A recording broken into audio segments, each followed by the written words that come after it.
cause they feel our lane. It's the voice of the real, not a chase for a claim. Mic check, then the vibe start to settle for a host. One stage and the truth is the metal. So before that show start, let the beat breathe steady. When you hear the name, just know we ready. Oh yeah. When you hear the name, just know we ready. Unpopular celebrities. Yeah, we speak that truth so effortlessly. Live mic, no script, just energy. From the block to the base to the legacy. Unpopular celebrities.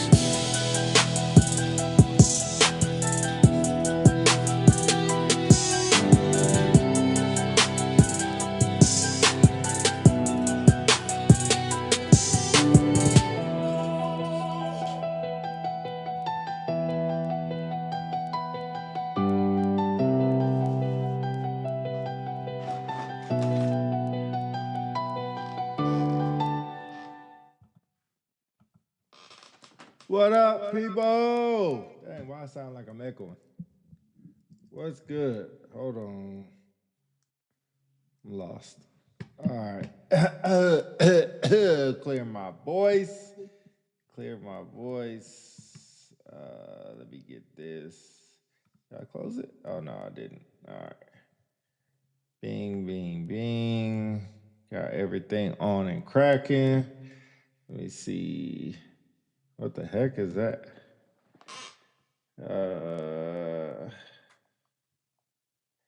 Check your notifications on another device. Ooh, your boy is dark. What? Hold on. All right, ladies and gentlemen, I'm on the other computer setup, so I don't have my key lights on this side. I had to get that squared away next time. My bad. But your boy is dark. Dark skin, stand up. Yeah, he was dark. Dark skin, stand up. I had a joke, but I'm not going to say it. My wife would be mad, so I'm not going to say it. Hold on. We got a good show for y'all today, ladies and gentlemen. We're just going through some audio, technical stuff to make sure our stuff is squared away. I'm excited about this one.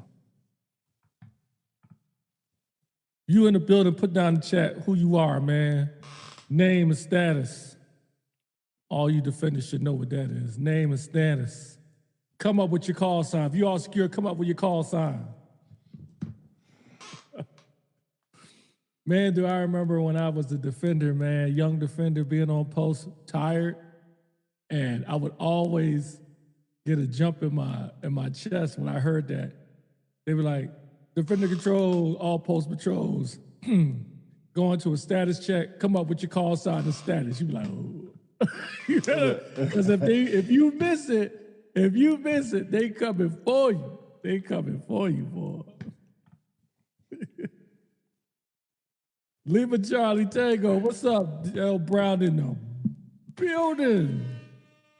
That's really low. Building. That's low? Uh-huh. That's good. I can fix that. Oh, okay. Yeah, there you go. Much better. Del Brown in the building. Lima Charlie. For you non-defenders that may listen to this podcast, don't worry. We're going to help you out because it's probably some defender jargon we're going to go into that you be like, what does that mean?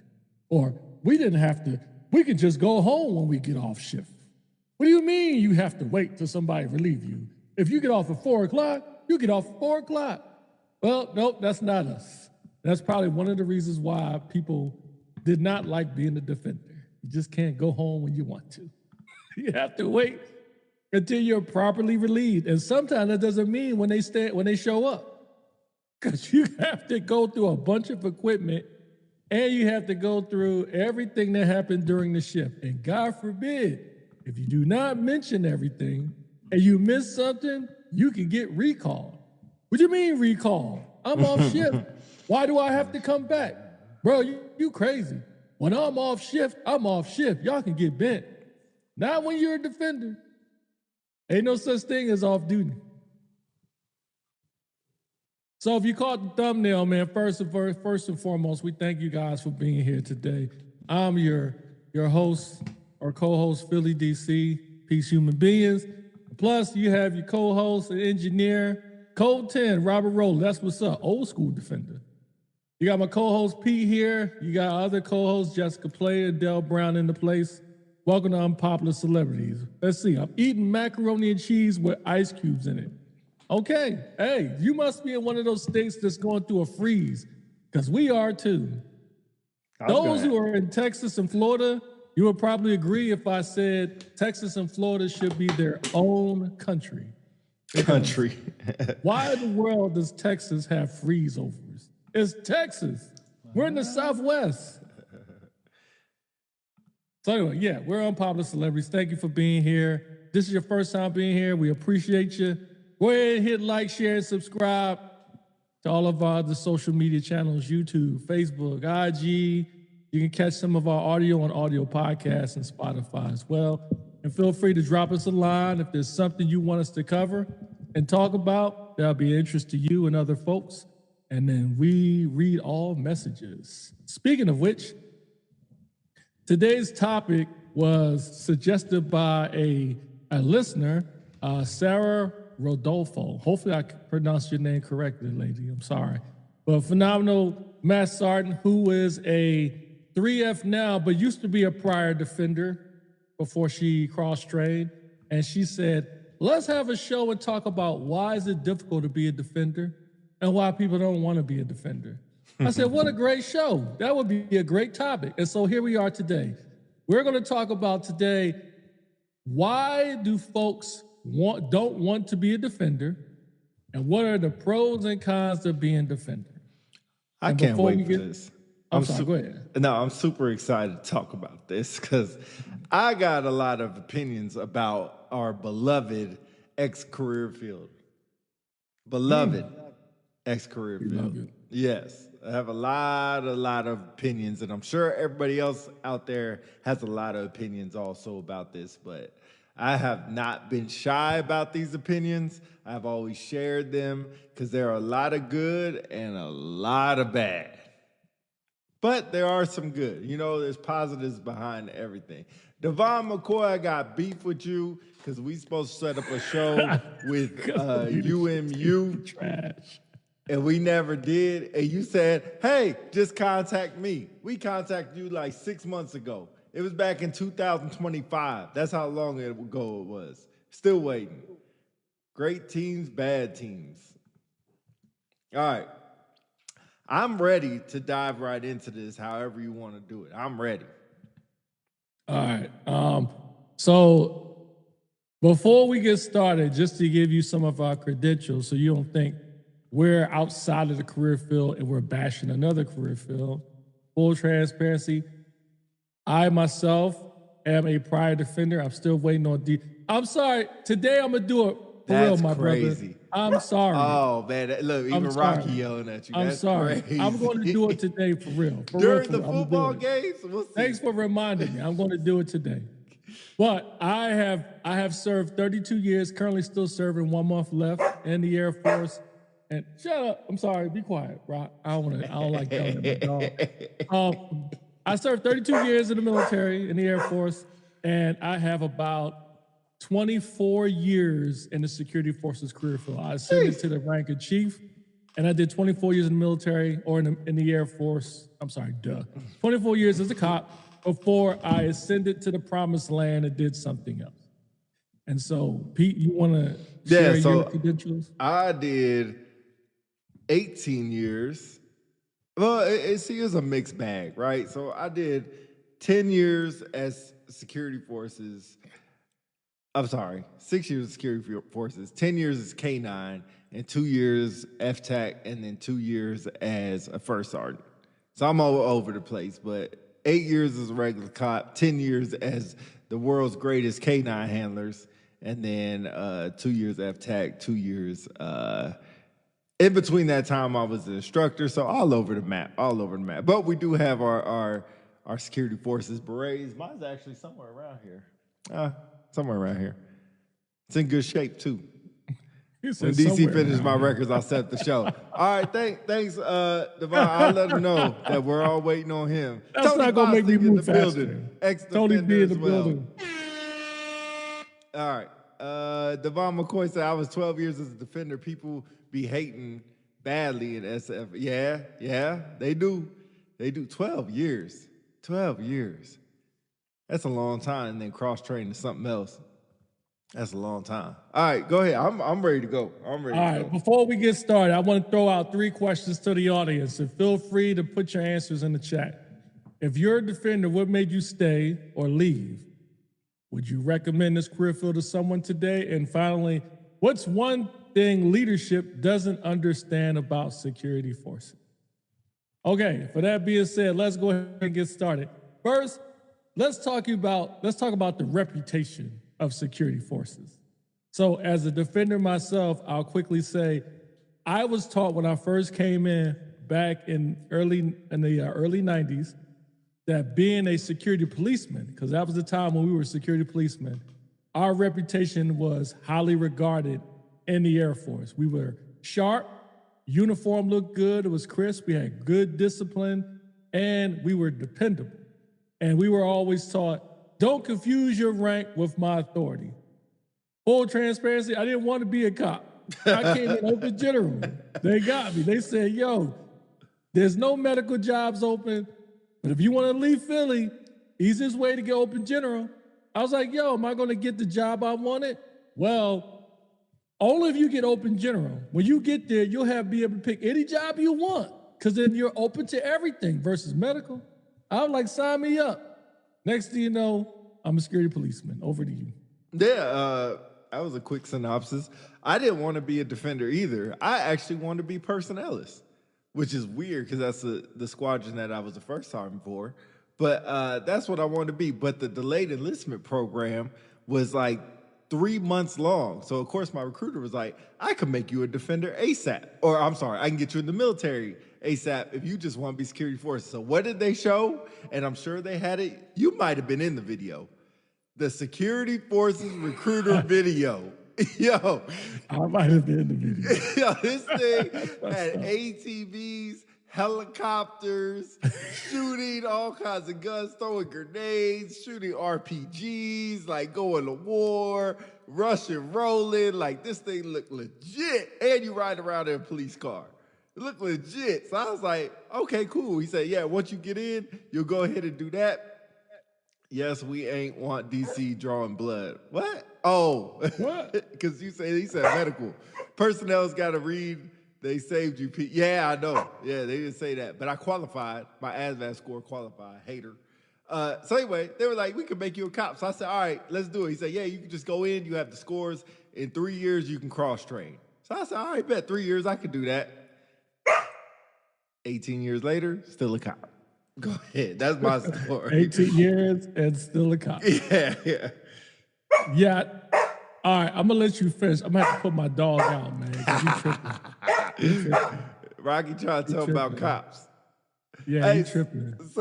Hold on. Hey, go ahead and continue. Go ahead. So, I mean, that's pretty. The good thing about my journey, I had nothing but good bases. I have never been to a security base. I have never been to a missile base. So I have no idea what that life is like. And everybody says you're not a cop until you do that.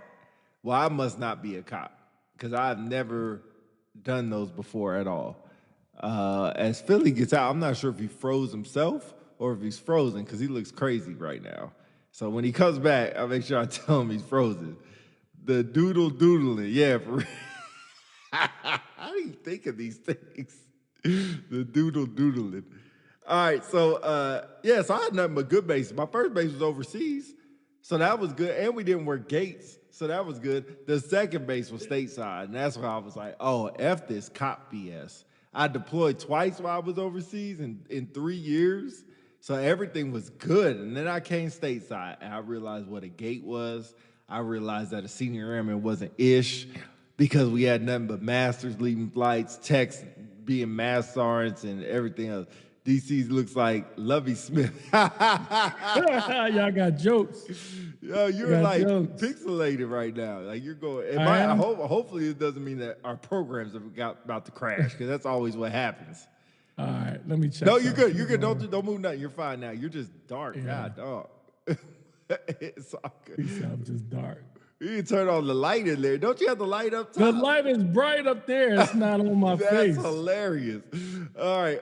What's good, brothers? I pray that y'all are doing well. Hey, everything's well. Thanks, Chris. Hey, appreciate you always coming and checking on. All right. I will let you go after we read Tony Bostic. The most misunderstood career field in the in the Air Force that requires an incredible amount of resilience and mental toughness. Definitely not for the mentally weak or sensitive. Ooh. So basically, you just say we just pick on people. You said basically we can pick on Oh, see, people, you look a lot better now. Pause. I look better now. I mean, you don't look as dark. Oh, He said you. So you. Oh, I see how it is. Turn your screen brightness up or something. You got jokes, huh? All right, go ahead. You done now? Yeah, I'm done. Go ahead. I just told everybody I didn't have a bad base. I never went to nukes. I never went to missiles. I never did any of that crap. I don't think any base is bad. However, I would say for a defender, you could say they were bad because if you went to, say, Minot, anywhere in Northern Tier, you're going to work missiles. And that goes into one of the problems or one of the things people don't want to be a defender is because of the schedule. There's no, like, say, there's nothing against my admin folks or my finance folks or any other job that does a normal Monday through Friday schedule, but maintainers can identify with it. But as a defender, every job, every base you go to has a different schedule. There's no stability in the schedule because security is a 24-hour business. You can't just shut down security at 4:30 and everybody go home. The base still got to be protected. So if you go to Northern Tier, you're going to work called a missile schedule. I think that's what it was called. It's like a missile schedule where you go out in the field. You can work 4 days in the field away from your family, 4 straight days, but then you get 6 days off. But it's not really 6 days off.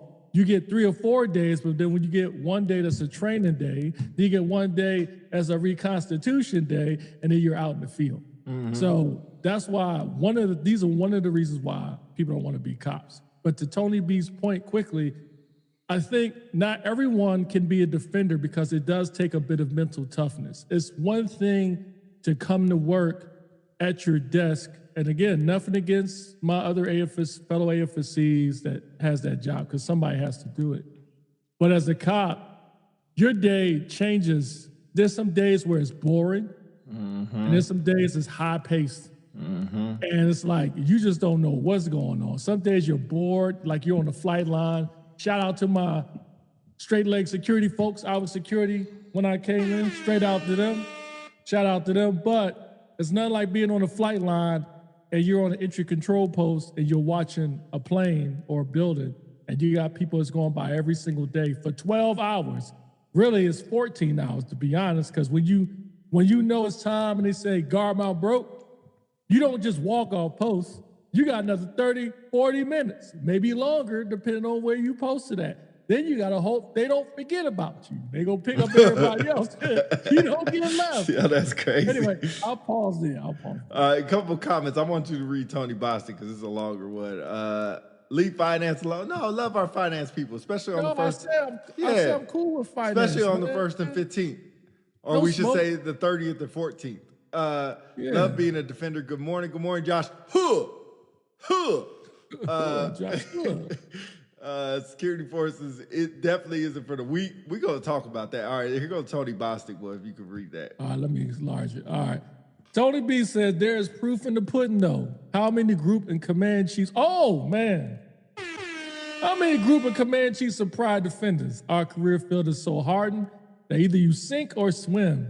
Those who learn how to swim become absolute gorillas when it comes to leading. Ooh, let's spend a few minutes on that compliment. But anyway, before we do, go ahead. If a flight chief has 3 options, they're going to choose the worst option just to make people mad.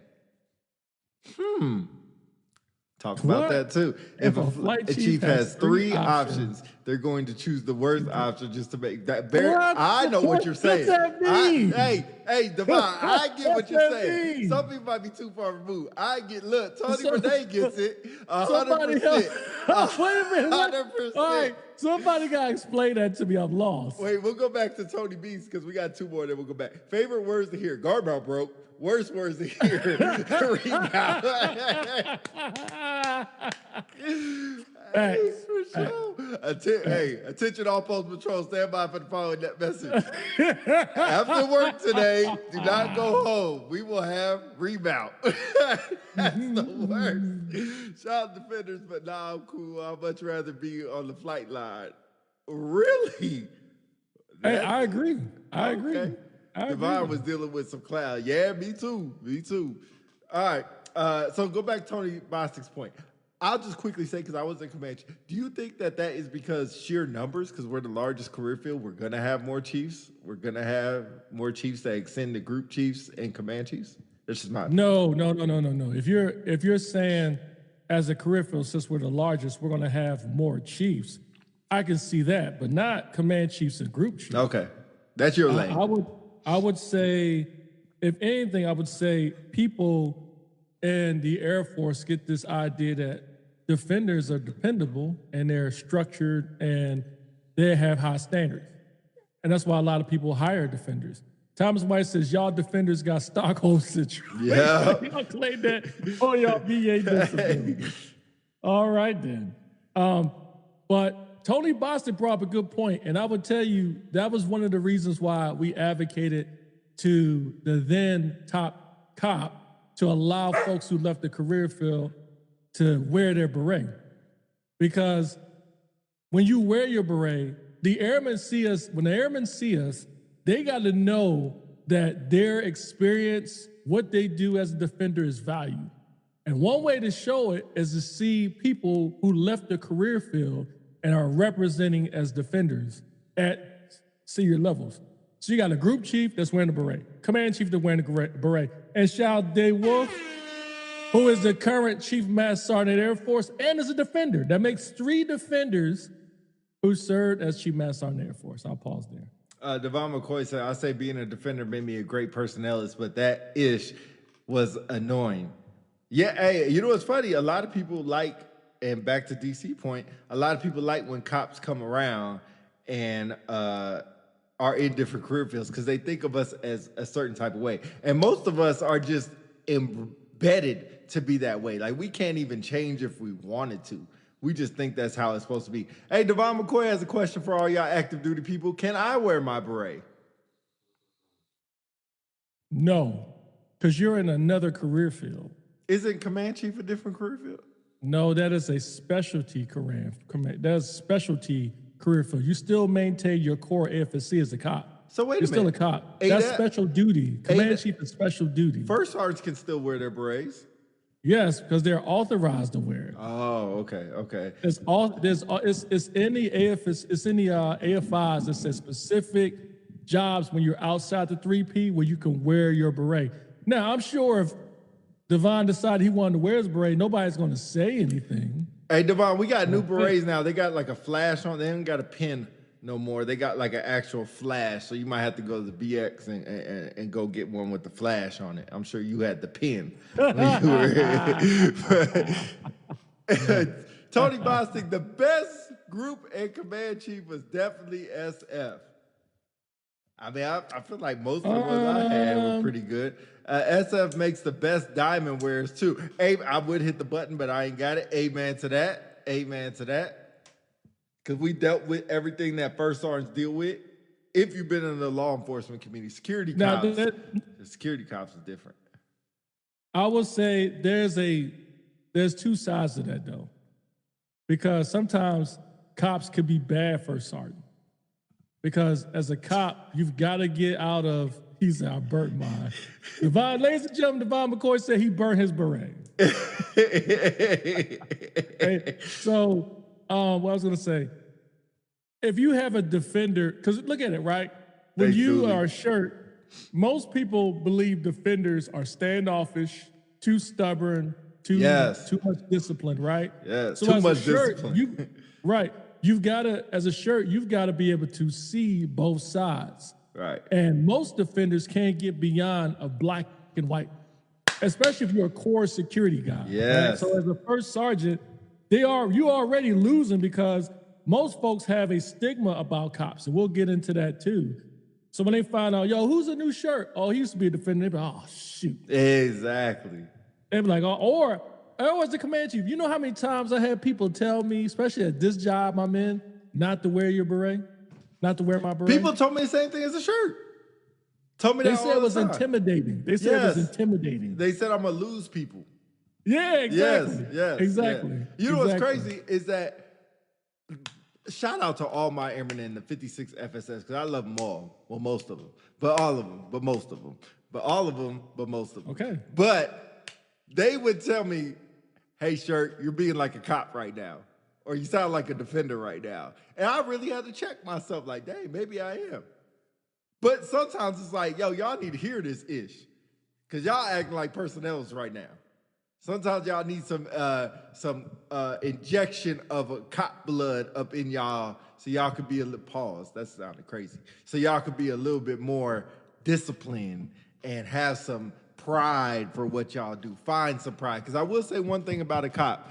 You need to find pride in your work. Because back to Philly point, some days it's boring. Some days it's so busy that you're not going to go home until 6-7 hours, well, I won't say that long, 4 hours after your shift. The bad thing is, back to Devon McCoy's point about flight chiefs going to have 3 options, they're going to pick the worst one. They got to stay too. So usually, not only do you have to stay as a patrolman for whatever you're dealing with, the desk sergeant got to stay, the flight chief got to stay, the assistant flight chief, if they're good, they usually stay. Everybody got to stay. Well, not everybody, but usually those 4 or 5 people have to stay, which sucks for everyone. Then you got to show up, like, there's no, this is what I love, there's no, oh my God, I worked 4 hours out of my last shift. You better show up on time for your next shift. It don't matter how many hours you went over. I'll pause. I won NCO of the Year cross-train a month later. That's how bad I was. Yes, sir. Yes, sir. All right. All yes, right, sir. Okay. Hey, Devon is letting out all his business. Yes, okay. sir. All right then. So Freddie let me Kincaid in ask. the building. Let me ask this then. So I'm curious if I think some people put it in the comments of what they felt about those 3 questions I posed. But where does the stigma, negative or positive, come from? Does it come from internal or from the external? Both. So we have a stigma of eating our own. I will say other career fields have it just as bad. Some are even worse on a different level.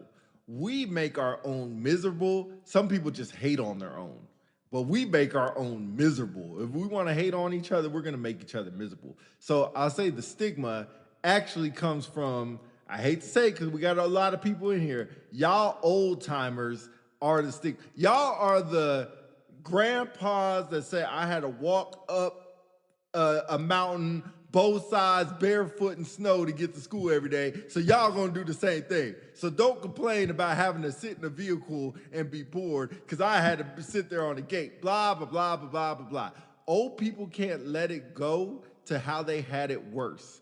You know, you were probably of that era that you had to walk from plane tip to plane tip or whatever it was. Yeah. Wingtip to wingtip. Yeah. Never done that in my life. I've never been on security without a vehicle, ever. But I heard all the old timers tell me all the stories about how they had to walk wingtip to wingtip with their A bag and couldn't be more than so far away. The flight chief would come up and check and you had to run, whatever the stories are. But anyway, both. I'll let you comment, then we have a lot of comments. Okay. All right. Let's read the comments.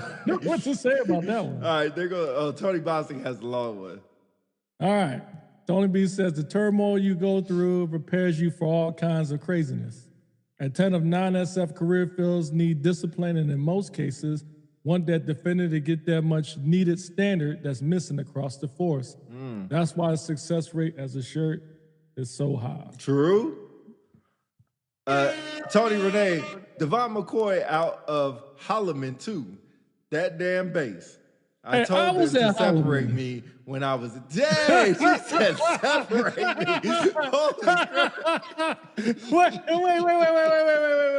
Wait, go back. She said, she was at Hollywood, she said, separate me. Yo, you wild. That was a wild comment. Josh Boy. That was Poole wild. says both internal. Yes, Del Brown says in Unc words, both. Yes, both. Definitely the old head defenders. Thank you, Freddie Kincaid. We got the old head defenders. Anybody who came in prior 9/11, anybody who came in prior 9/11 is an old defender. Because if I hear one more story about how 9/11 y'all got called and had to sit out there and blah, blah, blah, blah, blah, nobody cared. Anyway, eating our own is actually a lot of cases holding the stand. Ooh, I never thought about it that way. Some are. Yep, Gene Harrison says both. Gene Harrison says Tony Bostic preach. Tony Renee said, when you were there, DC? Oh. No, when were you there? Oh, DC? yeah, when were you there? Sorry. Tony, I was there. It was my first base, actually, in 94. Holloman was bad. Was it bad? It was. Ash West, that's where I got my triple nickel, actually. Oh, for what we talked? No. You must have got 2 triple nickels. No, 1 triple nickel. Oh, you should have got 2. When I got in a fight in Dakota, I should have got 1. Yeah. Okay.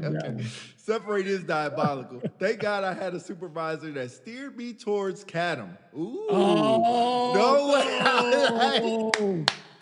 that's not. No, Shout out to my A and B shreds. Shout out to my A and B shred outs. Yes. Back in the day, my face at I'm not doing it. Back in my day, face ass people. What's face ass? Face ass people. I've seen some cops come over and be great personnelists. Love seeing y'all come. Yes, Justin, great point. Devon McCoy's a good example. I mean, I heard he's pretty good. Ever got any paperwork or got in trouble? When they see you getting paperwork, all they do is just run the checklist. They just run the checklist and never think about the personality behind it. Never think about you still have to be a defender. Never think I still need you to cover my 6 or whatever you have to say. They just run the checklist. Yeah. So going back to the stigma, because I want to get to the K9 CADM part, because that is an internal stigma. And let's throw in Raven while you're at it. Oh, their mother. We'll cover that in a couple of minutes. Whew. But the external stigma, can we all agree, one, negative-wise, they believe defenders are too rigid. They believe defenders are too black and white. They believe defenders are more hard-nosed. They think of defenders as, I was told when I first came in, defenders were like the Army grunts. We are. Because like in the Air Force, no one carries a weapon except for defenders. Yep. And so because of that, other career fields looked at us like we thought we were better than them, but they thought they were better than us. Because almost like robots, you know what I mean? Like when you think of grunts or you think of, God bless my Marines, you think of Marines, you think of them just like, I guard plane. Plane doesn't leave, I stay here. Shout out like to we all. have no, like we don't have no common sense, you know what I mean? They be like, I remember one time I was at a gate when I was a young airman, and I was cool with this one dude in maintenance. He was like, man, you've been here for like 12 hours. Man, let's go, man. We got to go to the BX. I can't leave. What do you mean you can't leave? You said you get off at 6 p.m. I know. Right. He said, well, it's 7. Nobody came to get me yet. Yeah. He's like, why can't you just leave? Because it's in my general orders. Yeah. And in my SSIs. And he said, let me see. It doesn't say you can leave. It just says, I'll take charge of my post to protect all people and personnel which I'm responsible for. Until properly relieved. Until properly relieved, thank you. So he was like, but you're relieved. No, but I don't understand why you can't leave. Y'all dumb. And I was like, I know. Yeah. That's all you can say. I watched him pull up in the truck. He was like, hey, we can give you a ride, counsel. You want to go? No, he's like, all right. And they started laughing. They started laughing. Yeah. I see airmen that can run flights in other career fields, but also turn the same flight into an on-duty drunken orgy. Whoa! All right. Brad Rashad, the day I quit, I got my... the day I quit. Tried to quit. I got my rip for CADM. Hey, shout out to you. And we retained a great airman, so that worked out. People be trying, train What? Read that for me, because that must be me. People be trying to train the eyeballs of man. Take your ass to the army. People be trying to train their eyeball. I don't know what that means. Hold on. Dale brought up a good thing. So I guess we kind of covered the stigma thing. Seeing folks come to work, come back. Oh, Dale, amen. Seeing folks come to work, come back from lunch, go home, and come back for intramural sports takes a man's soul. Bruh, amen to that. Bruh, amen. Bruh, that's the worst. Or when you come and they be like, you're still here? When they come back to the gym, you're still here? Where the fuck else am I supposed to be? I can't go nowhere. Bro, that's the worst. That's the worst. All right. You still here? What the fuck? So when you talk about the stigma piece, I think we kind of went through all that. It's just, we have our own, and we have the external stigma of people with how they think about us, which kind of drives people not to want to be a defender. Like there's also that perception that we do long hours and that we eat our own. Now there is some truth to that. I do believe within security forces, we are harder on our folks than anybody else. You'll have, say, the same thing that a person would do. Let's say somebody goes out, they get involved with a drunken driving incident, DWI incident, and let's say the person was in the passenger seat and they didn't stop them. They won't do nothing to that person. But as a defender, if you was in the car and you wasn't drinking, you could be like, yo, I wasn't drinking. I wasn't drinking and driving. You might get worse punishment than the person who was drinking and driving. Mm-hmm. And then people hear about it, be like, dang, that's messed up, bro. You didn't even do anything. I know, but they like, you're irresponsible. You're a defender. You carry that badge. You should know better. You're held to a higher standard. The worst thing about it, I'm not sure if you want to cover this later or go into it now, the back office versus flight. That's what also hurts security forces. Yeah, go ahead. I'm sorry, go ahead. No, go ahead. I just want to say those are the stigma about eating our own. You have the back office hating on flight hating on back office, and that never stops. Everybody on flight wants to be back office. Everybody in back office said they were the best flight chief, flight patrolman, flight whatever, ever. Tony Boss says, can't be breaking the law if you're supposed to be enforcing them. Comes with the territory. Yeah, people. Yeah, I mean, but people make mistakes. My JBA crew, Joy Bay Andrews, I guess, Joy Base Andrews crew is the reason I'm still here today. They are always available for me, phone, email, or whatever. Okay, shout out to JBA. Shout out to the shirt, man. I know his story, man. That's a great point. Seeing other people have the freedom, Dale says, and they have an area supervisor or flight chief come and treat you like a child is crazy. Hey, very true. That's very true. You do have some flight chiefs that treat you like a child. We had back office at one point. Black office. Black office. Don't even. Go away, bro. No, that's another true stigma. Bro. That's another true stigma. That's another true. No. All right, I think we opened up the jar of flight versus back office. Flight versus back office is like the hater skit of Chappelle's show. The haters have arrived. Yes, the haters have arrived. All right, go ahead. Because I will say, as a flight, working flight was great for the first 2 years. After that, and I saw what back office do and how they get holidays off, how they get down days off, how they get sports days off, how they get to go hour and a half lunch and get to actually get in the car and leave. Oh man, sign me up. Sign me up. That's my rant about back office. Yeah. So I'm curious, in your career, when did you get your first back office job? 2 years in. It was like 2.5, 3 years. And what job was that? I went to Armor. Yeah. So I went from Armor. So if you want to call, I was the unit scheduler. That was my first real back office job. Unit scheduler. That about 2.5 years in. Yeah, it seemed like back office was. Tony Boston said, "Y'all." That's what I'm trying to say. Hey, that's what I'm trying to say. Air out the laundry. Yes. The black Make office sure is the before truth. we read every comment from Divine, we make sure we say, from Divine McCoy, he said this. So we know it's coming from him. This dude said black office. That's true thing. That is a true statement. Yes. I was involved in a base that had none. I had a chief tell me, shout out to Chief, I'm gonna leave his name out. He said, he told me I was a senior at the time. And he said S3T here. S3T. He said, this she told me, he like, hey, counsel, you can't hire that person. I like, why? And he went like this. Yeah. I'm like, because the time's not right. He's like, counsel, think about it. Yeah. I am. He's the best qualified. Yeah. I like, what are you trying to say? He's black, counsel. I said, so what's wrong with that?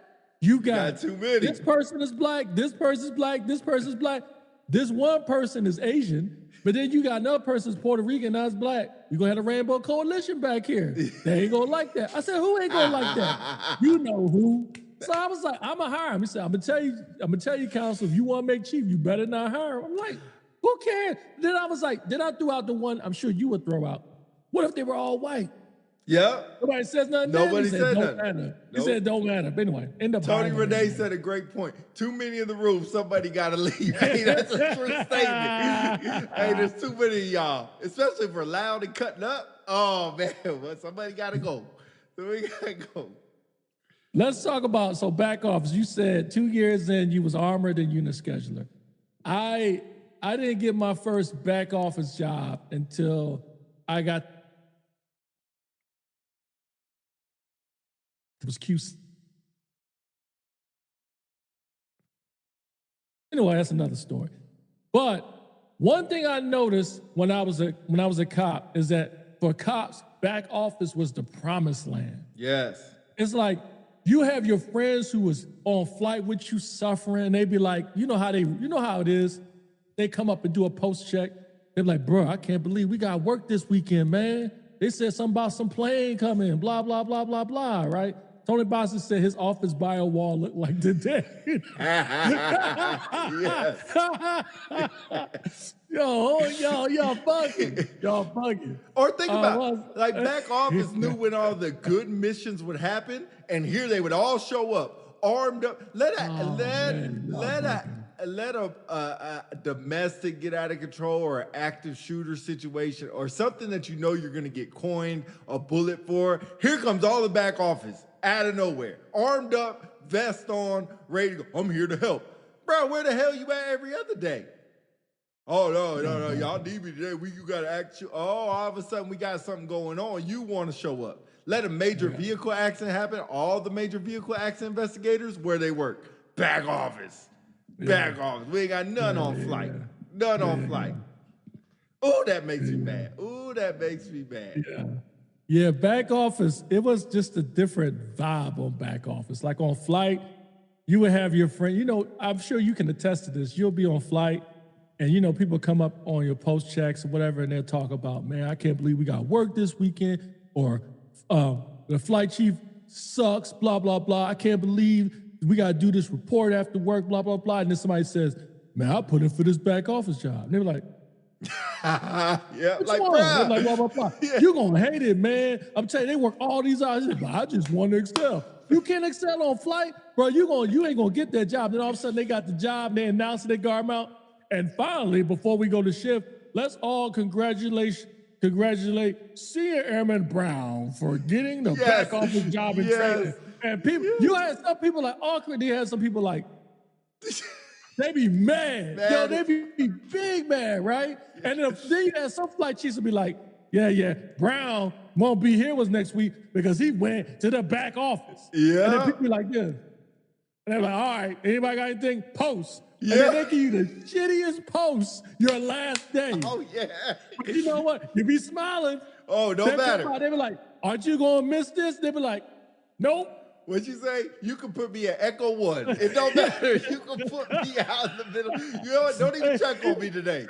You ain't gonna check on me. I'm good. On my favorite special post. Oh, yeah, special post. Special post is the worst post ever. Nothing. You know what's special? It sucks. That's what's special about it. Yo. All right. From Devon McCoy. I saved a life. Won senior NCO of the year. Still got a promote. They gave the PN to a chick in S1. Not a chick. I'm not surprised. I'm not surprised. I was like, yeah, I got a dip. Yeah, for sure. Your mind changed when you work back office, though. Most found another way to be pissed or complain. Yeah, that's true. That's true. You know what back office does? Complain about flight.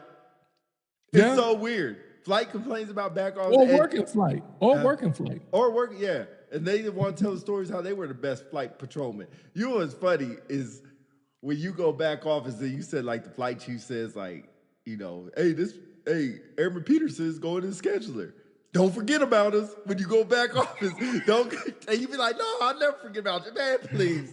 Hey, you know what was the best? Coming outside when y'all work swing shift and I was going to lunch and we were in the same, and seeing y'all all sitting there guard mount, or seeing, or what's it called when you get inspected during guard mount?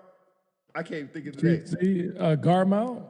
Well, when you actually, open ranks, thank you. When you're going through open ranks, and I'm just sitting there going to lunch, don't even care. My beret all toe up, uniform looks sharp though, but hey, no vest on, feeling nice and cool, got my fleece on if it's cold, hey, y'all out there with nothing, hey, the best. Man, Masson Boy put me on, I remember Masson Boy. Masson Boy put me on the desk my last day. I was pissed. The world ended that. Hey, let the world hear. I felt that in my soul, boy. I felt that one. True story, DC. We'll see when he do my records. Devon McCoy. Don't be mad, bro. You got one of the best Daffy picks of all time. Yeah, that's true. Devon McCoy ain't happening. Let it go. No, hold it in, Devon. Hold it close to your chest. Oh man. So yeah, it was different when somebody left, but when you left and you went to back office, you know what it was like? It was like it's like you get there and you lose everything you learn about. Because in your mind, you're like, being a cop is tough, long hours, whatever. But when they're like, hey, man, now that you're here, man, hey, we coming to work like 7:30. You come in at 8 if you want. You can go do PT if you want, before you come to work. And if you got an appointment, hey, just let me know. You can go ahead and go to your appointment, whatever. You be like, huh? I can go to an appointment. I ain't got to get nobody to relieve me. They're like, no, you go to your appointment, man. It's all good. Or my favorite, 4:30 come, everybody out. You be like, don't somebody got to check on me before I go? No, you just leave. And it's weird at first. Thank you for subscribing. Yeah, thank you for the subscription. Pew. Yeah. Much appreciated, my brother. But anyway, so that was hard to get used to. Dale Brown says, McCoy, I need my review too. Dang, that's crazy work. That's crazy work. Last year is crazy. That boy got promoted by then. That's crazy. That's crazy. Anyway, back office was the promised land for most defenders, and to your point, I think there was a piece of back office versus flight. There was. Devon McCoy says people was at Holloman 5 years. Commander wouldn't sign people mid-tour. Yeah, hey, that was from you know Devon what? McCoy. That's a flight thing. 4:30 more like 14:30. Yeah, that's a back.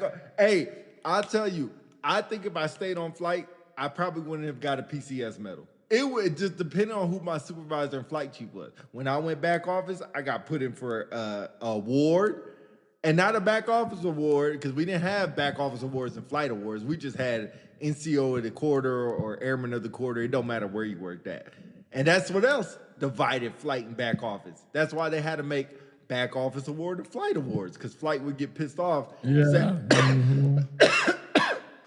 saying back office would win. And you know what's crazy? Back office would do their job and they would get EPB bullets for it or quarterly bullets for it. We do our job and our supervisor looks at me like, you're just doing your job. And so it's like, why would I want to stay here? Dale Brown, you probably sent it to Devon McCoy.1. So that's not his email. Anyway, but yeah, it's just, and I would say some of the best supervisors I have, some of the best, not my first couple years, but every year after that, all the best supervisors I had were back office. And maybe because they spent more time with you, maybe because there was more time to get to know you and talk and stuff like that. But flight, barely even knew my supervisors. That's a great point. I mean, you think on back office, you do have more time to be a supervisor. You can go through their CFETP, you can go through their records and all that. Whereas on flight, you have one troop that may be your troop, but if you're NCO, you got other people too. They may not be your troop, but they're on your flight. So you got people who ain't even your troop go to you for stuff, you know? And plus you have the dynamics of all the things that's going on every single day. So flight supervisors was notorious for being behind on records and all that stuff because they were so busy. And when you get off work, you're so beat, you don't feel like doing that stuff. Whereas back office, you have time to do that. You can carve out an hour to do records. You can carve out an hour to do whatever. And then let's not talk about QC. Like if you're back office, there were some bases, if you were back office, you didn't even have the QC. Talk about a perk for that. Yeah. Why QC? You ain't working flight. But those show up when there's a domestic or something like that. Devon McCoy says, and why they always make the worst human being S3 superintendent. I disagree with that. I don't disagree. I don't disagree. Don't disagree with that. I was an S3 superintendent, obviously, and I killed it. Whoever was the biggest kiss ass would be the S3 superintendent at the time. Whoever would kiss the Chiefs' ass the most. People who usually say that because they were just piss poor performers. That's fine. That's fine. That's fine. Anyway, moving on. Yeah. Moving on. What was I saying?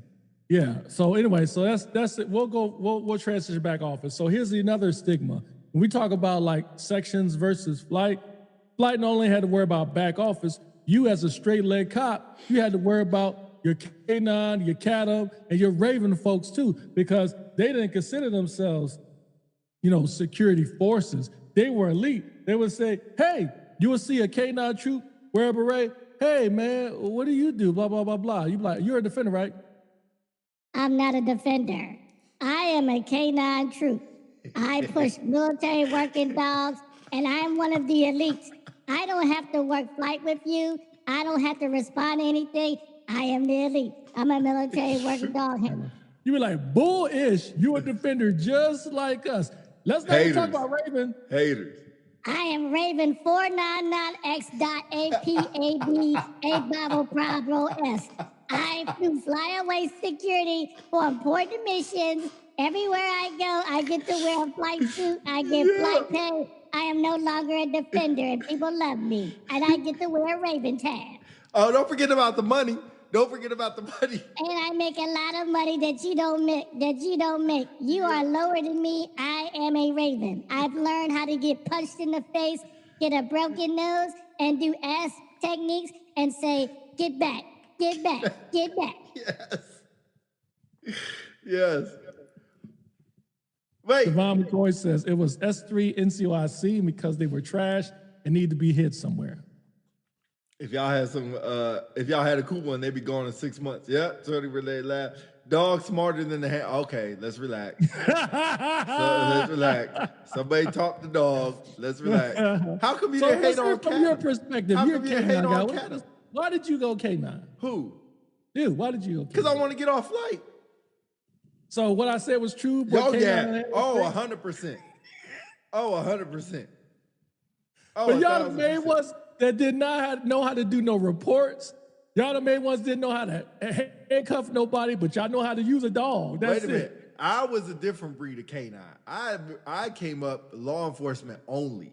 So I knew how to do all. So some of the worst K9 handlers just did security and then wanted to be a law enforcement K9 handler. Those were the ones. You're right about that. Those were the ones that didn't have, because they were expected to be elite patrolmen and K9 handlers. But what happens is they just go straight K9 from working a missile field forever and they don't know how to do simple things like you said, handcuffing and searching. They don't know how to do reports. They don't know how to pull people over, give tickets. All they know how to do is just work a dog. You're right about that.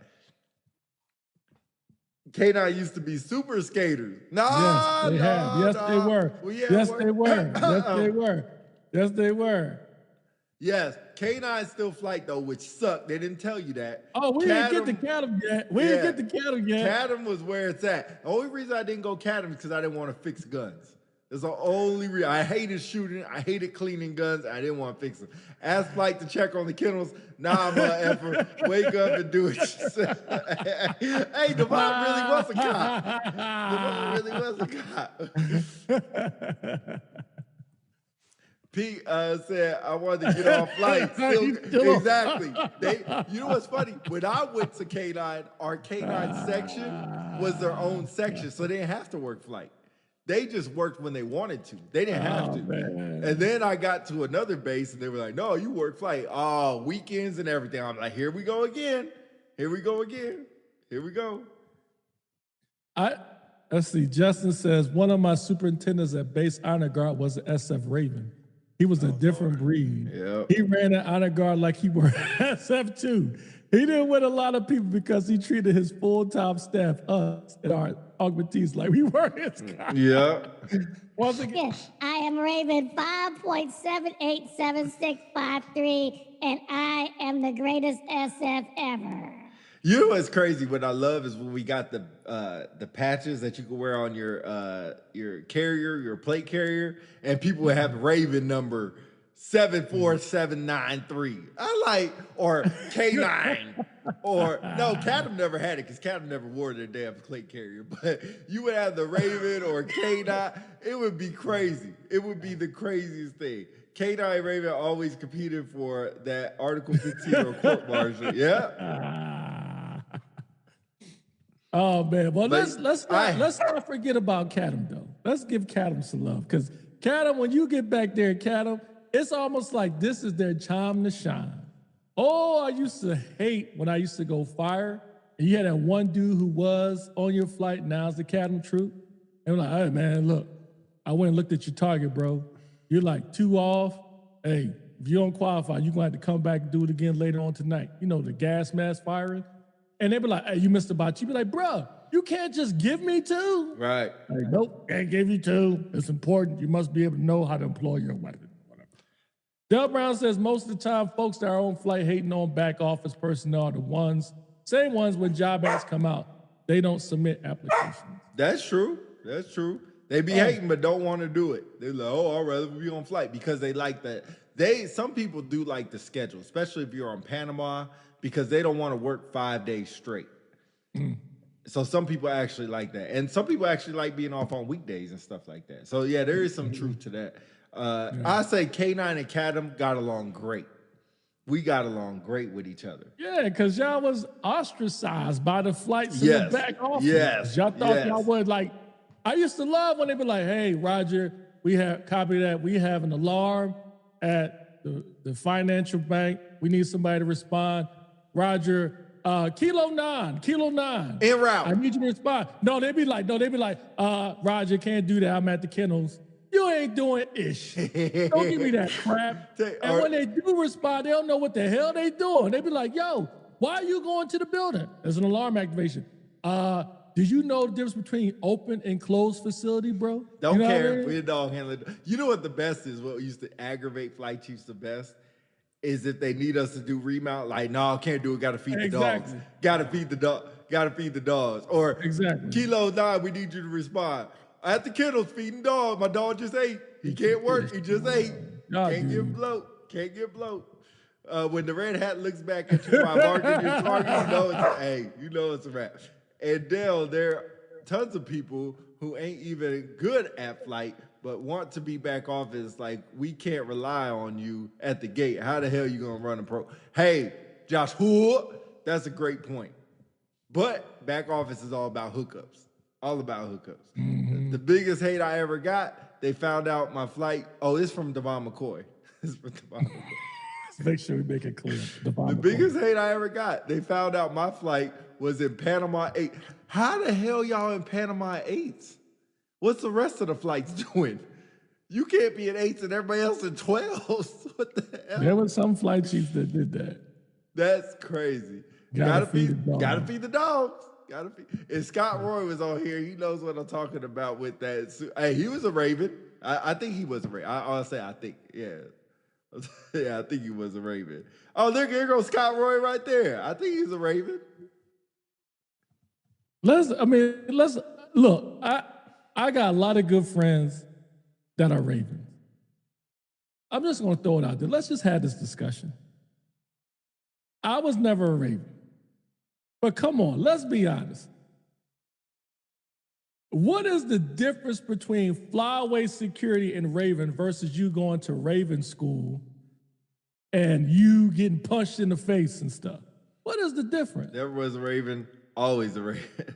Never was a Raven. Well, shout out West Lord. Yo, you know what? I think, and y'all can correct me if I'm wrong, if there's a Raven on here, I think Raven School is the most useless school in security forces history. I agree. There is nothing in Raven School that prepares you for what Ravens do. Nothing. Nothing. You know what? I got more when I was with Scott Roy at RTC and they took us through a 6-minute Raven class, sitting there with your ass tucked in your damn sleeve and sitting there when somebody comes up to play, how may I help you today, sir? No, I need you to get back. And then you pull out your ass, woo, get back. And then everybody come and help you out. Stupid. Raven 1208 here. There go West Lawrence. West Lawrence a Raven? No way. Scott Roy is a primetime skater. Don't surprise me. Okay. West Lawrence is the voice DC using your. Did y'all go to Raven? I never went to Raven School. Hell no. You know what's funny though? I tried. Y'all about to be pissed off the Raven. I don't really give two ducks. I'm just being honest. You know what I mean? I was fortunate enough. I've never been to Raven School, but in my career, I was fortunate enough, I guess you could use that term loosely, to be a chief at the 811th, the largest group of Ravens in the Air Force. There were a lot of good, sharp Ravens over there, but this nonsense I thought of how Ravens thought they were better than a regular straight leg cop and they were the elite. Give me a freaking break, bro. It's the same as K9, right? Whoa. I used to have K9 troops on flight, and some of them would be shitbags. And I would talk to them, and they would just get upset because I tell them that they're not performing well. And I would tell them, like, look, you got young airmen that look up to you because they want to be you. I had a lot of young airmen wanted to be a K9 troop, right? Because it was cool. You get to push a dog. It just looks cool, right? No different than Raven. But it's like they want to sit there and not do the regular stuff that the regular airmen do. That's what my issue was. But the Ravens I knew who didn't mind doing the regular stuff straight leg cops do, coming to work, getting on, going to flight line or whatever, doing reports, I had a lot of respect. See, West Lawrence said, y'all were never Ravens, so how do you know it's useless? I don't need to be there to know that it's useless. My question is, what? I don't. Wes, you're a little older, but what is one thing you learned in Raven School that you actually utilized in the field as being a Raven on a mission? And be unbiased. Yes. That a regular cop can do. You know who I'm talking about in my previous just I missed it, I'm sorry.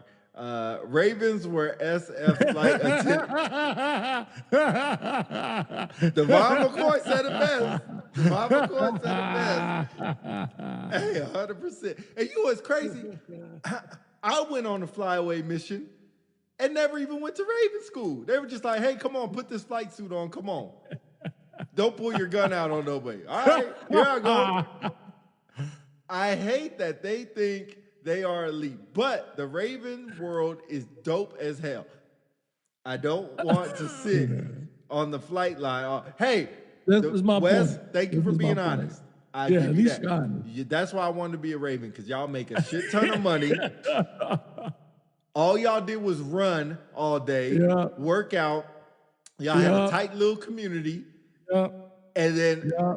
made money and went on flyaway missions. That's Yeah. it. That's it. Let me illustrate my frustration with some of the Raven community. When I was a cop at the 811, I found out they put out a standard that says if you're a Raven and you don't get at least a 90 on your PT test, Right. you getting held accountable on your EPR.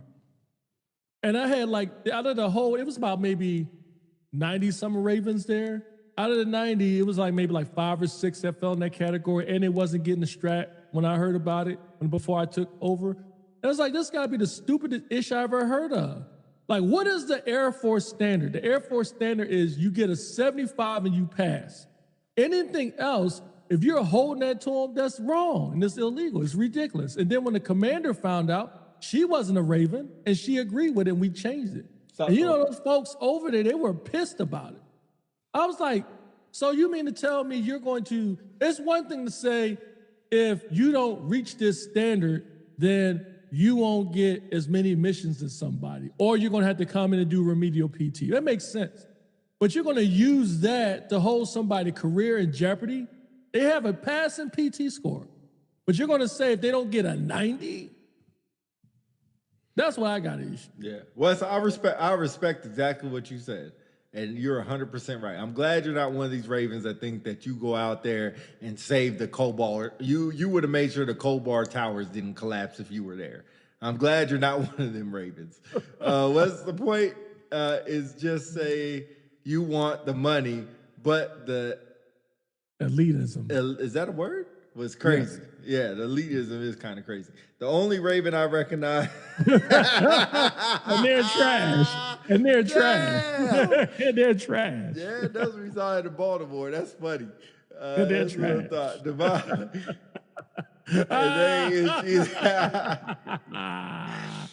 Yeah. All right, well, let's put a bow on that one. So in the end, one of the issues about Defender is you have the internal struggle flights between flight, back office, K9, CADM, and Raven. Yes. So you have all that stuff. So you had all that stuff going on. Going back to CADM, because I don't think we spent a lot of time on CADM. We got on K9, we got on Raven. Let's go back to CADM. Oh, wait. Hold on. One more thing from West Lawrence, then we'll move on. We need to realize, I agree with y'all, but there are several SF cats you don't want to deploy with. Why would we let anyone just fly around the world and represent the Air Force? There should be a standard. Okay. I don't. Anyway, let's move on. We had from the Bob McCoy. Exactly. We had a fat dude who was Raven, and we started calling it Pigeon. I'm just being honest. I don't. It's ruthless. Pigeon. Ruthless. All right, go ahead. Go ahead. Next thing. CADM. You said CADM. CADM was guilty of not wanting to leave their perch over there in the CADM office and come work flight. Yes. If we ever got low on people, we were always told by the ops officer in ops suit, hey, go tap in the CADM. Oh my God. It was, we can't go. We got base firing this weekend. We got base pop. We got this, we got that. Be like, bruh, you're 100% man. But if I lose this person, one thing I'll say about CADM look out for each other. Oh, yeah. They're not going to be like flight people. They'll be like, oh, we need somebody to work the air show, blah, blah. Flight to be like, hey, take this person, take this person. Then it's be like, take this person. CADM? Oh, no. They go, hey, now you going to take somebody from our cold, wretched hands or whatever. Hey, Tony Renee, we're airing out all the secrets because, y'all CADM. One thing about y'all, like Philly said, y'all gonna look after each other. That's number one. Y'all gonna make sure that y'all get enough off time. That's number two. Number three is y'all gonna make sure y'all never go back to flight again. If y'all gotta stay staff sergeants for 17 years, y'all gonna do it. And you don't care. Yeah. Like, I've never heard a CADM person say, I'm the best CADM instructor in the... They never compete against each other. They're just all happy to be... And you know what? Nobody talks about shooting barbecues. competitions. You know what I'm saying? They always got rally doing competition, like you said, competitions. They play video games. They Yes. and they're always far away from the main base. Yes. People on flight will go over there to hang out. And you know what's cool about CADM is you were well liked because you would hook up the commander, the chief, the OPSO, everywhere. Hey, don't worry about fire. Yeah, don't worry about fire. Yeah, so that was. I was a bit. I was the best. Truth be told, I was a benefit of having CADM because they took care of me, the commander. We got to shoot the new SIG. They were like, I'm like, yo, they were like, hey, chief, you got firing? Don't worry about it. Don't worry about it. So that was the thing. But back to my point about CADM. CADM was smart. All right, let's get to all these comments. We got a lot of comments. Tony Renee, especially if you get attached to a special warfare. Oh, is that something different? I know CADM can get attached to a special warfare. Yeah, man, they work with the SOG. With we had one call. Oh, that's back to the Ravens. Kung Fu Panda is crazy. CADM always thought they was special because they had them damn hats. They was killing. No, I'll wait. CADM when you need them for.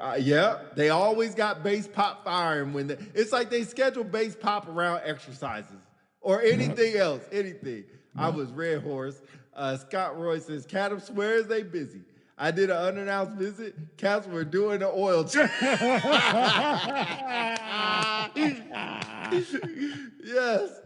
They thought they was Red Horse. Flight gets crap on so much. Why would people rush to go back? Hey, Wes. True. Great point. That's a great point. All right, read that one.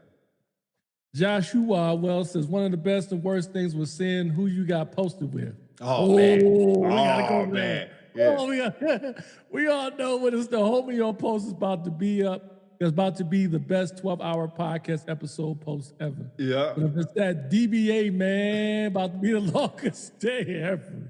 Yeah. We're a wing program. It's talking about CADM, Devon McCoy, I was Red Horse, though. This Red Horse thing, man, CADM. Facts. Oh, snack bar? Oh, yeah. They always smell like Stop it. No. Stop it. That is true, though. Oh, that is man, true. That's hilarious. Yeah, that's That is true. Stop, go lay down. That's hilarious. Go lay down. Like CLP. That's hilarious. Yo, but, oh, man, I lost this. Full transparency, there's a lot we could go over. So we might do another show on it. I don't know, but we ain't really scratched the surface. We didn't even talk about the good stuff. It just Dale Brown says, my boy's CADM on here right now. Do you think it puts a ceiling on your career for promotion if you've been it too long? Oh, absolutely. Tony Renee, what you think?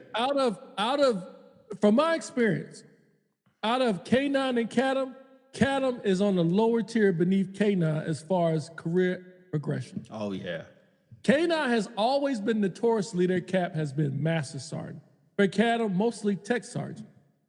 And then, because I've had bases where you were the CADM NCYC, you were a Tech Sergeant. I've had bases where you were the Kennel Master as a Tech Sergeant. And there was a fight for a long time that says, why can't it be, like they'll say, I like being K9 CADM, why do I have to do something else? Like, this is what I love to do. I don't want to be a flight chief. I don't want to be an ops superintendent. Tony Renee says, Dale Brown says, yes, EPBs start looking the same. He needs to be the NCOIC. There's only one NCOIC. That's very true. And Gene Harris was a CADM. Says absolutely. Yeah. That's one thing about CADM. You will love it while you're in, but once you're either in for life and stuck, or you have to go back to flight. Hopefully they get numbers and you get to go back to flight, because that's the only way. That's the only way. That is very true. No matter how many CADM bases you go to or bases you go to, you do the same thing at CADM. The same thing. At least K9's a little different. Bomb dogs, drug dogs, patrol dogs. Korea is different from a lot of bases. Deployments are different. They changing the narrative on promotions in the SF world. Recognize that. However, some CADM cats are good with that. Changing the narrative, good, bad, up, down. Our career field ages out as a senior master sergeant. Man, I would think as like a tech sergeant. Yeah, I would think as a master sergeant at the least. Yeah, I never heard of any CADM guys who were senior master sergeant. Well, he said It's you got to still leave bad. as a senior. I never even heard no CADM dudes as master. Yeah, Maybe my bases ain't been big enough. I put on tech and they were go back to flight. Tony Renee was like, "Hey, flight is like the play." I don't have an issue if they love their job. They can stay in there. Just don't complain about getting feed on promotion. Great facts. Or fed or promoted. That's facts. Great point. Mm-hmm. All right, so we need role so players. So much to talk about here. He said we need role players. Let's go to let's talk about the leadership aspect. That has been a hot topic in security forces for a long time. We've all had good. We already talked about it early. Good leadership, bad leadership, but leadership is one of the reasons why most people don't want to be a cop or want to leave being a cop. I push anyone who promoted back to flight. Oh, that was always a thing. And then you have those one or two people that never get pushed back to flight that gets promoted. But I'm sorry, I missed your question. I'm sorry, I was reading that. I missed your question. I said bad leadership. One thing about security force, back to Devon McCoy's point a long time ago about if you have a flight chief has 3 options, they're going to pick the worst one. That is your example of a security forces leader right there. Right there. You have some really good ones that can still be tough, still keep standards, and still be really good supervisors. Why? Because they take care of you. The worst ones are the ones that just talk the talk, shout out Anthony Riley, and never walk the walk. Those were the, shout out Marquez, whatever the fuck his name is. Shout out him. Shout out, what's that, Jackson? What's Jackson's first name? Keith Jackson. Shout out Keith Jackson. Bitch ass mother. Anyway, those were the ones that would sit there and just talk and not actually, like, I don't mind if you hold me to a standard. But when I start exceeding the standard or start holding your standard, I need you to put me in for awards. I need you to make sure I got a decoration. I need to make sure my EPB is squared away and competitive. But when you have those that just want to talk and put you at attention because they're good at talking but not good at doing anything else, those are the worst. All right, I'm talking too much. We got a lot of comments. Devon McCoy, my worst supervisor came from CADM. Buddy couldn't lead a stick, or Buddy couldn't lead ish. Sorry. West Lawrence, same here. America, forgot, what? Forged in the fire. Okay. I don't think leadership is the reason why people hate it. It's the schedule on flight. Leadership is the problem when they don't realize how much flight and the schedule is trash. Instantly. Tell them how you bad. Yeah. I like this retiree dad rub my back. Go ahead. Yeah, I do think leadership in some cases. You have two different things to consider. Like, I think I would argue SF has, outside of the pararescue community, in my opinion, I think the only one that can compete, in my opinion, is the pararescue community.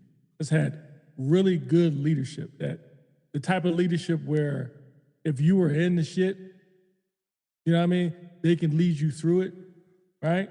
But then on the flip side, I think the only career field that rivals us when it comes to tough supervisors who were like almost cutthroat is probably the maintainers. I've had flight chiefs, if they didn't like you, you would end up on the gate 3-4 cycles in a row. I have flight chiefs that even though you've been on flight for a year or 2 years, you might still be at the same duty position.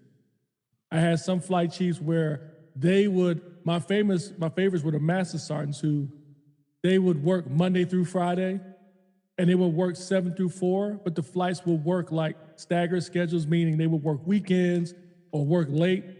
And then the master sergeant would show up, guard mount, tell the TAC and staff what to do, and then go home. That's why I think some people may feel like security force leadership is tough. Yes. Wes Lawrence had an interesting comment. My ops supervisor, who may not be named DC, made me work mids, then come in for an ops meeting at 1300. What the hell? I'm too old to remember that. I don't remember that. He said may not be named DC. But have you ever made somebody work mids and then come in for an ops meeting at 1300? I might have. I don't remember. Yeah, I might have, yeah. You would have I might have. Yeah. I think for me, honestly, looking at myself as an SF leader, if I were to say probably I was notorious for being less unforgiving when you broke the law as a cop. I had a unforgiving if you. Oh, well, that didn't come out right. I was more unforgiving when you broke the law. I had a young defender now. She's a tech. Shout out to her. She works in IMSC, and I remember she got promoted, and I went over to congratulate her, and she just stared at me for a minute, and she was really nice, and she was like, "You don't remember me, do you?" And I was like, "No, I'm blah blah blah." She's That's like, the worst. I was at Joint Base Andrews. That's the worst. And my job, I'm guilty of. My wife told me to get on me all the time. When I meet so many people, and first thing I say is yeah, and I try to figure out, ask some questions while I know them. I couldn't place her face until she told me, "Remember, you took my beret in Joint Base Andrews because I had a DUI." And when she said that, it hit me because I remember that day, and that was a tough day because it was like I think maybe the JBA, we had so many problems with people breaking the law, and then my commander was like, "Start taking that beret." And I was a gung-ho senior at the time. And I was like, "Yeah, I'm all for it, man. Forget these people. They shouldn't be wearing a beret." And she got a DWI, and it was a bad time. So yeah, I took her beret, and I remember she was in tears that day. And when she told me that, I felt so low. But she's like, "Don't feel bad." She's like, "I think it's good that you did it. I'm glad you did it. I deserved it, blah, blah, blah." And maybe she was doing that to make me feel better. Right. Look at her, she's a tech. She's still in. She's thriving. That just goes to show you, at the time it's tough, but you can turn it around. But when I think about that, that's probably one of the darkest things I remember about my time as an ops superintendent was that. Yeah. Let's wrap this up in the next 10 minutes. My CPU running high.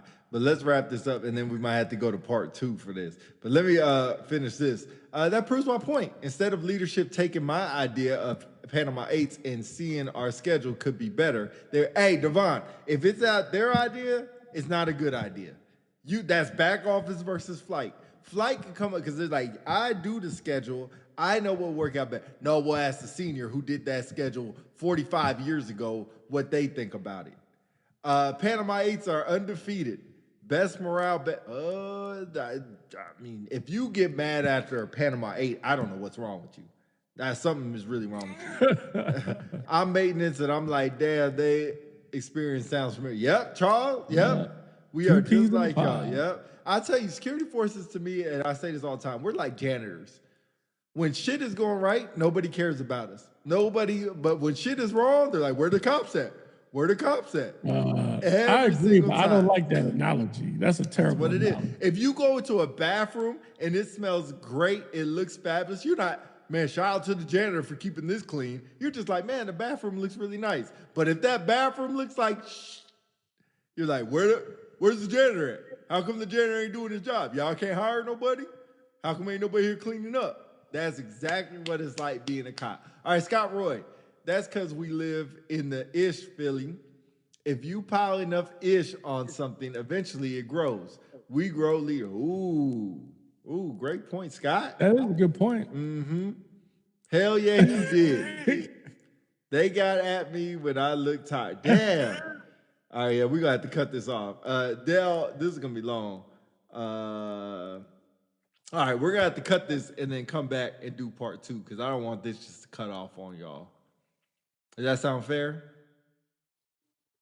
That's what you want to do. You the engineer. Yeah, we're going to have to because I don't want this to cut out on y'all. So I guess, yeah, it's really going to have to. All right, so I admit we're going to have to do a part 2, it looks like, on this because we got some technical difficulties about to happen, so I'm trying to get in front of them because I don't want this to happen. Sorry, Dale, I didn't get to your comment. Devon, always appreciate you being on here. I'm sure Philly's going to look after your records today at some point during the playoffs and everything. Quick playoff prediction. We only have 2 games, so it should be quick. Rams and Patriots. All right, I got Seahawks and Patriots. I know they say Darnold, as long as he doesn't see ghost, he'll be fine. Hand the ball off. Stafford, I see him throwing for above 400 yards. They're just going to let him throw the ball. They're just going to let him throw the ball. I don't see McVay being a game manager of this game. I see him trying to take over. I do admit you have more room for people to get in trouble, though. Yeah, that's true. All right. Wes Lawrence says Patriots and Rams. So a lot of Patriots and Rams. Wasn't that a Super Bowl? Oh, that was Tom Brady's first Super Bowl. Yep, first Super Bowl win. Of course, Justin, Seahawks are going to win. Yeah, I have faith in them. Playing at home, I have faith in them. All right, this is a great topic, so I appreciate you, and I forgot her name, but whatever her name is. Rodolfo. Yep. Rodolfo. For suggesting this topic. So maybe next episode we'll get some cops on here. We can share our stories because they're a lot similar, but a lot different at the same time. Upstart said, when you coming back on? Philly? It's up to you, huh, man? We'll have to come back on sometime during the week. Maybe we'll do Tuesday or Wednesday, and then definitely Sunday. Always Sundays without hook or crook. But in the middle of the week, we're going to try to be a little bit more consistent, but to do some shows in the middle of the week. But we're always on every Sunday. Yeah, I was going to do playoffs today, but they start in an hour. There ain't enough time for my jaws to relax, pause. So won't do that. I got TMJ, man. My jaws start hurting. I talk too much.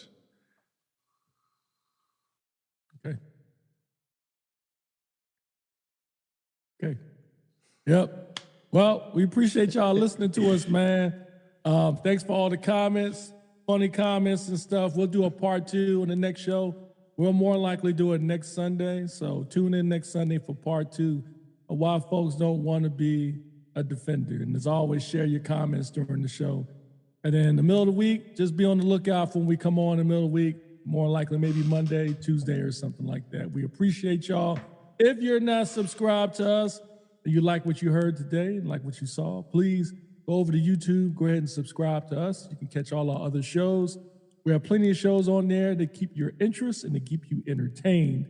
And in the meantime, we will see y'all on the next one. Go Birds. Peace.